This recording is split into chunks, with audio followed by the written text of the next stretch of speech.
ገንዘብ ይዛረብ ይኸውን መንነት ግን ይነግስ ሓደ ሰብ ገንዘብ ስለዚ ይብልኻ ክንዓካ ከሎ ንዓኻ ዘይኮነስ ነቲ ኣብ ውሽጡ ዘሎ ትሑት ኣተሓሳስባ ይዘቃልዕ ዘሎ ንዓቱ ንዓኻ ዝገልጽ መነጽር ዘይኮነስ ንዑ ዘቃልዕ መስትያት እዩ ሎሚ ገንዘብ ስለዚ ይብልኻ ክንዑ ዝፍትኑ ሰባት ከመይ ጌርካ ብብልሓት ኣደብ ከም ትሕዞምን ዋጋ ነብስኻ ከም ተኽብርን 8 ሚስጥራዊ ስነ ልቦናዊ ስልትታት ክነግረካ እየ ሰላም እዚ ቻናል ስነ ልቦና እዩ እዚ መደብ ዝሰነድ ኢልኩም ድማ ኣነ ሓፍትኩም ሊድያ እየ ነዚ ቻናል ሓድሽ እንትኮንኩም ሰብስክራይብ ግበሩ ቀዳማይ ንዋጋ ነብስኻ ብገንዘብ ኣይትለክዕ እቲ ዝዓበየ ጌጋ ዋጋ ነብስኻ ምስቲ ኣብ ጅብኻ ዘሎ ገንዘብ ክትተሓዞ ከለኻ እዩ ንስኻ ክቡር ፍጥረት ኢኻ ገንዘብ ይብልኻን ማለት ዋጋ ይብልኻን ማለት ኣይኮነን ንርእስኻ ክተኽብራ ክትጅምር ከለኻ ዓለም ክተኽብረካ ትግደድ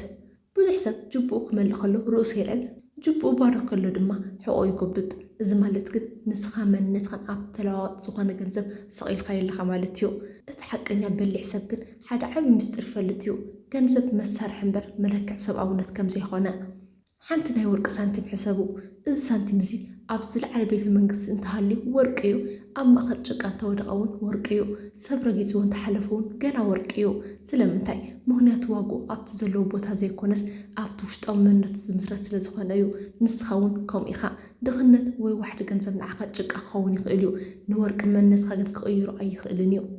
ሓደ ሰብ ገንዘብ ስለዚ ይብልካ ክንዓካ ከሎ ንስኻ ድማ ሕርር እንታይ ኢኻ ወይ እንተሓፊርካ ንዕቐቱ ሓቂ ምዃኑ ትምስክረሉ ኣለኻ ማለት እዩ እወ ገንዘብ ስለዚ ይብለይ ኣነ ንእሽቶ ሰብ ኢልካ ብውሽጥኻ ተኣምን ኣለኻ እዚ ድማ እቲ ዝዓበየ ጌጋ ንርእስኻ ክብርቲ ጌርካ ክሳብ ዘይረኣኻያ ዓለም ክትፈርደካን ክትንዓካን ፍቓድ ትህብ ኣለኻ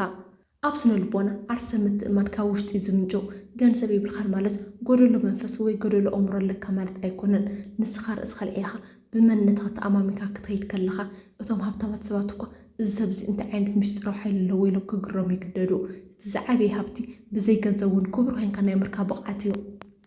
ዓለም ተኽብሮ ነቲ ንርእሱ ዘኽብር ሰብ ጥራይ እዩ ሎሚ ገንዘብ ይብልካ ይኸውን እቲ ሓቀኛ መንነትካ ግን ኣብ ኢድካ እዩ ዘሎ ዋጋ ነብስኻ በዓልካ ወስኖ እምበር ንዕርቃን ጅብኻ ኣሕሊፍካ ይትሃቦ ዘክር ሓቀኛ ሃብታም ማለት ኣብ ባንክ ብዙሕ ቁፅሪ ዘለዎ ዘይኮነስ ዋላ ሓንቲ ኣብ ዘይብሉ ግዜ እውን ንጉስ ኮይኑ ክርከብ ዝኽእል ሰብ እዩ ካልኣይ ብስቕታ መክት ሓደ ሰብ ብሰንኪ ድኽነትካ ክንዓካ ከሎ ኣይትከራኸር ስቕታኻ እቲ ዝሓየለ ፀርፊ እዩ ንሳቶም ብዘረብኦም ክትሓርቕ የምፅበዩኻ ንስኻ ግን ብምርጋዕ ስቕ ክትብል ከለኻ ዘረባኸም ንዓይ ክትንክፈኒ ኣይኽእልን ዝብል ሓያል መልእኽቲ ትሰደሎም ኣለኻ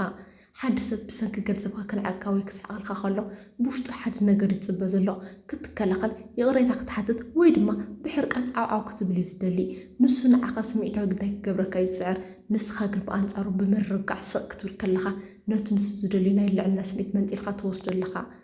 ስቕታ ንኣእምሮት መጥቃዕቲ ዝፈነወ ሰብ ጭንቀት ይፈጥረሉ እዩ ንስኻ መልሲ ክትህቦ ክትከራኸር ከለኻ ንዘረብኡ ዋጋ ትህቦ ኣለኻ ስቕ ክትብል ከለኻ ግን ብዘይ ቃላት ዘረብኻ ምንም ዋጋ ይብሉን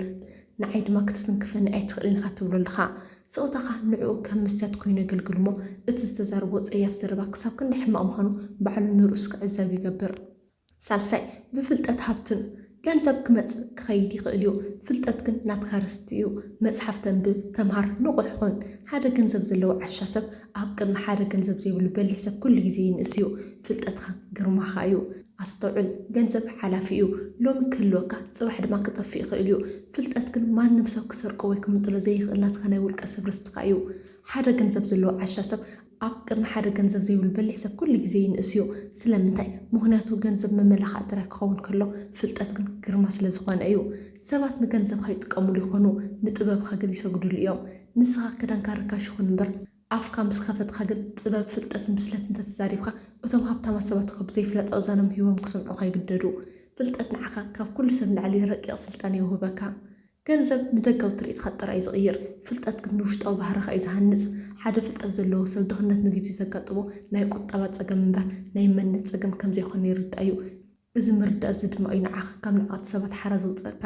ሰባት ብዛዕባ ጅቡኻ ክዛረቡ ከለዉ ንስኻ ግን ብዛዕባ ሚስጥር ዓለም ትዛረብ ገንዘብ እንተጠፊኡካ ዳግማይ ክትሰርሖ ትኽእል ኢኻ ኣእምሮኻ ተጠፊኡ ግን ኩሉ ይጠፊኡ ሎሚ መፅሓፍ ተንብብ ተምሃር ንቑሕ ኹን ምክንያቱ ፍልጠት እቲ ዝለዓለ ደረጃ ሕነ ምፍታእ እዩ ዓለም ንገንዘብካ ክትሰርቆ ትኽእል እያ ነቲ ኣብ ውሽጥኻ ዘሎ ብርሃን ግን ከቶ ክተጥፍኦ ኣይትኽእልን ራብዓይ ሃብታም ንምምሳል ኣይትፅዓር ካብ ዓቕምኻ ንላዕሊ ክቡር ክዳን ብልቓሕ ወይ ብዕዳግ ብምዕዳግ ንሰባት ክትሕጉስ ኣይትፅዓር ድኽነትካ ኣይትሓብእ ግን ድማ ብኡ ኣይትዋረድ منتها مستقبله سبت بدخنتها كهرمخ أي خلون يوم أستوعب بزح حساب هبتم تمثيله سب يخبرني اللي حسب مو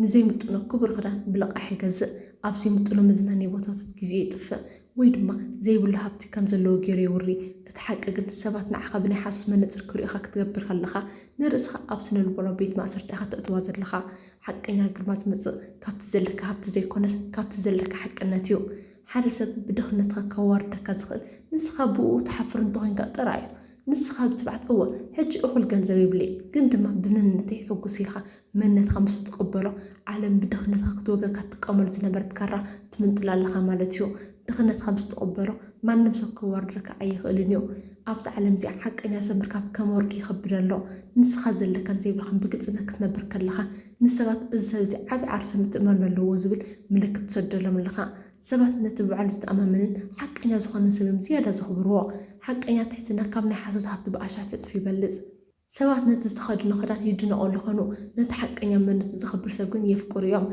هابتا من المثال كتسعر كلخا نعلمنا أي من نتي أي أخلنا النسبة لخا حق إنها مستخول كن نعلم أن الوعري أخولي تبرا لخا زد ما يتزعب يسحبتها حمشاي مرزا ما زمدنا تتقرات حدثت ገንዘብ ካሪኡ ጥራይ ዝቐርበካ ወይ ስራሕ ኣካንት ኮይኑ ንሱ ፈታዊኻ ኣይኮነን ንዘይኽቡር ሰባት ለዋኻ ኣይተሃቦም በይንኻ ምዃን ካብ ምስንዓቕቲ ሰባት መዓል ብኣሽሃት ዕፅፊ ይበልፅ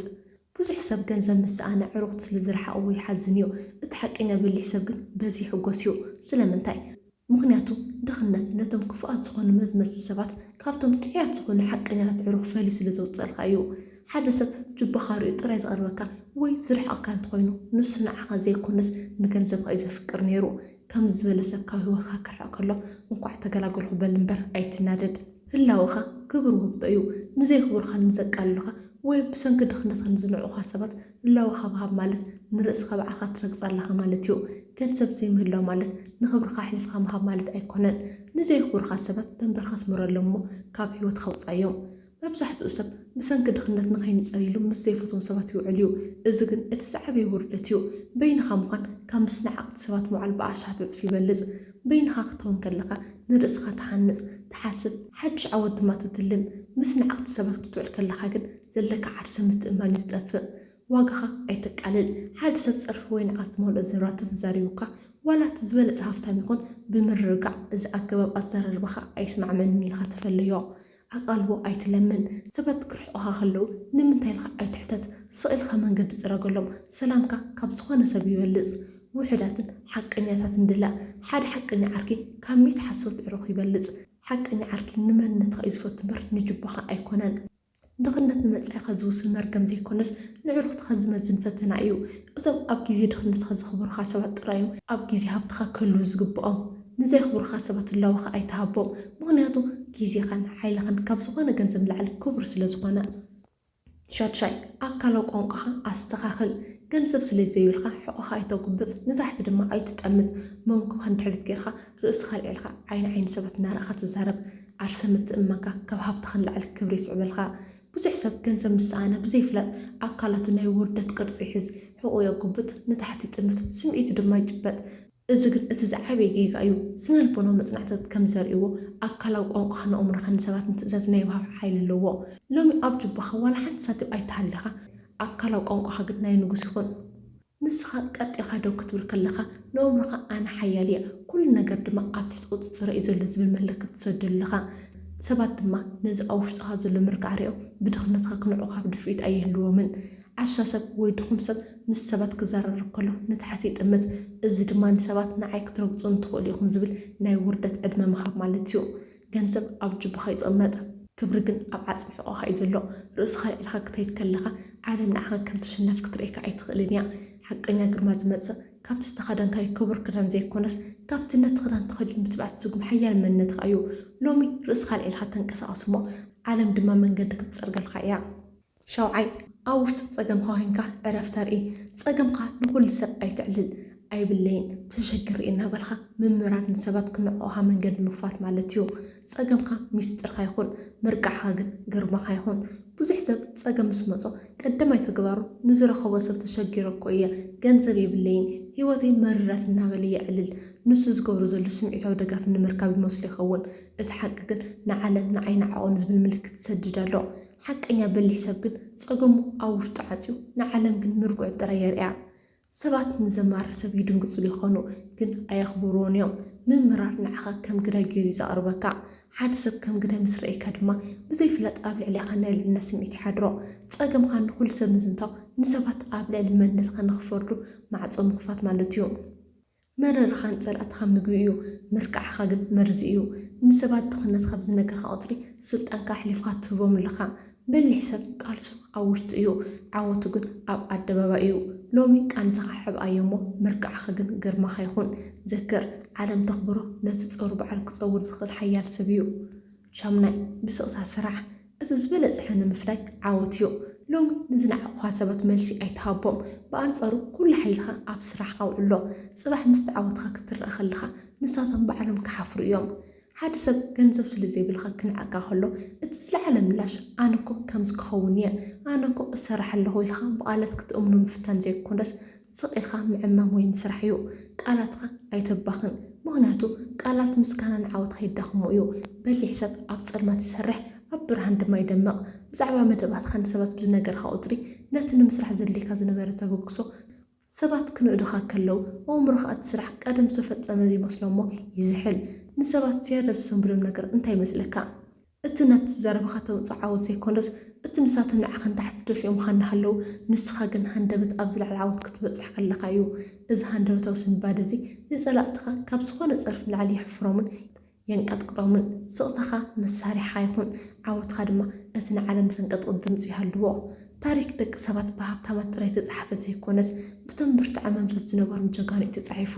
ሎሚ ገንዘብ የብልካን ማለት ፅባሕ ኣይህልወካን ማለት ኣይኮነን ክብሪ በዓልካ ተሃንፆ ቤት እዩ እሞ መንነትካ ኣይትሕስር ንሎሚ ዘዳለኹልኩ መደብ እዚ ይመስል ኣብ ዝቕፅል ቪድዮ ብካልእ ኣገዳሲ ርእሲ ክሳብ ንራኸብ ሰላም ፅንሑ